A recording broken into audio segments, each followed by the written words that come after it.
માં પણ કૂવો કરીને બોર કરીને અમારી જંગલની જમીનમાં પણ અમારા લોકો પિયત કરતા થાય એ સપના અમે જોઈએ છે। ત્યારે મારા વડીલો મારા યુવાનોને કહેવા માંગીએ છીએ કે એકવાર અમને સહકાર આપો, તાલુકા જિલ્લા બનાવો, વિધાનસભા બનાવો।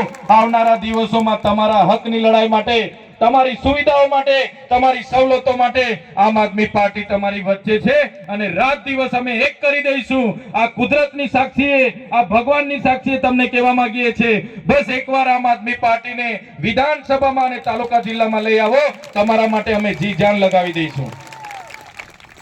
તમે જોયું હશે આ ભાજપના નેતાઓ તમને ડરાવે છે, ધમકાવે છે, એ જ પ્રકારે અમારા પર પણ પોલીસ મોકલીને કેસ કરે છે, અમને પણ જેલમાં લઈ જાય છે। અમારો પર પરિવાર છે, અમારા બી છોકરી છે, બૈરી છે, ઘર પરિવાર છે, છતાં અમે તમારા માટે લડીએ છીએ। અમને પણ ભાજપમાં લઈ જવા માટે ખૂબ ધમકાવવામાં આવે, ડરાવવામાં આવે, પણ અમે ભાજપમાં નથી જતા। અમે ભાજપમાં જઈએ તો આજે મંત્રી થઈ જઈએ, છતાં અમે નથી જતા। કેમ? કેમ કે અમે તમારા જેવા ગરીબ લોકોમાંથી આવીએ છીએ, એટલે ગરીબો માટે લડવા માટે રાજનીતિમાં આવ્યા છે।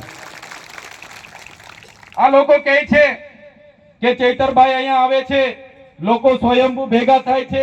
ચૈતરભાઈ કઈ રીતના આવીને લોકો આટલા બધા ભેગા થાય છે? ત્યારે મેં તમને કહેવા માંગુ છું, મેં પણ તમારા જેવા સામાન્ય ઘરમાંથી આવું છું। મારા પરિવારમાં કોઈ ધારાસભ્ય નહોતું, કોઈ સાંસદ નહોતો, કોઈ સરપંચ નહોતો। એક સામાન્ય પરિવારમાં મજૂરી કરીને ભણ્યા ગણ્યા, એક વિસ્તરણ અધિકારી તરીકે સરકારી નોકરી લાગી। પછી મેં જોયું કે આ ભાજપના નેતાઓ તો અભણ છે અને આપણા લોકોની ગ્રાન્ટ બધી કોંગ્રેસ અને ભાજપ વાળા બેસી બેસીને વેચણી કરીને ઘરે જતા રહે છે, ભાષણો મોટા મોટા કરે છે, પણ લોકોના કામ કરતા નથી। એટલે મેં 4.5 વર્ષ નોકરી કરી અને મેં રાજીનામું આપી દીધું। એક સામાન્ય પરિવારમાંથી મેં દુઃખ જોયું છે, મેં દુઃખ વેઠ્યું છે, મેં ગરીબી જોઈ છે, મેં ગરીબી વેઠી છે। કોઈ બેનને ઝોલીમાં લઈને જતા હોય એ બેનની મેં વેદના જોઈ છે। એ જ્યારે વેદના મેં મહેસૂસ કરું છું ત્યારે આ ભારતીય જનતા પાર્ટી કહે છે કે મંત્રી બનાવીશું। અમારા લોકોની વેદના સામે, અમારી લોકોની તકલીફો સામે તમારા મંત્રી પદ કે તમારા પૈસા, તમારા બંગલા, તમારી પ્રોપર્ટી એ અમને જોઈતી નથી। અમારા લોકોના આશીર્વાદ મળતા રહેશે ત્યાં સુધી અમે લડતા રહીશું। આજે અમારા જેવા સામાન્ય દીકરા માટે અમારા સંતો, મહંતો, અમારી માતાઓ, અમારા વડીલો અમારું ફુલાર લઈને સ્વાગત કરે, અમારા ઢોલીઓ ઢોલકા લઈને અમારી રાહ જુએ।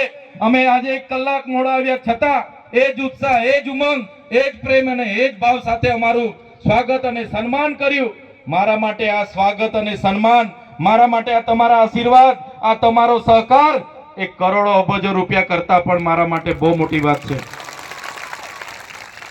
ત્યારે અમે ગરીબ લોકો છે, અમારી પાસે 2 કરોડના મંડપ માટે પૈસા નથી।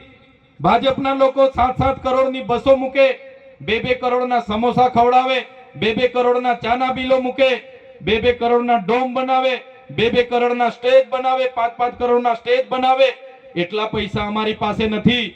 ચૂંટણીઓમાં તમને દારૂ પીવડાવવા માટે, તમને ચિકન મટન ખવડાવવા માટે, તમને સાડીઓ આપવા માટે, તમને ઘરે દરવાજા ઠોકી ઠોકીને 1000 રૂપિયા આપવા માટે અમારી પાસે પૈસા નથી।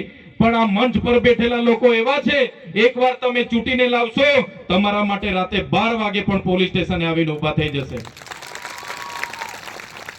સાથીઓ, આપણે નાના લોકો છે, આપણે મતદાન કરીએ તો આપણે સરકાર પર શું અપેક્ષા હોય કે સરકાર આપણા માટે એક સારી આંગણવાડી બનાવી દે, આપણા બાળકો ભણે એના માટે સારી શાળા બનાવી દે, આપણા લોકો માટે સારું રસ્તા બનાવે, આપણા ગામમાં મોબાઈલમાં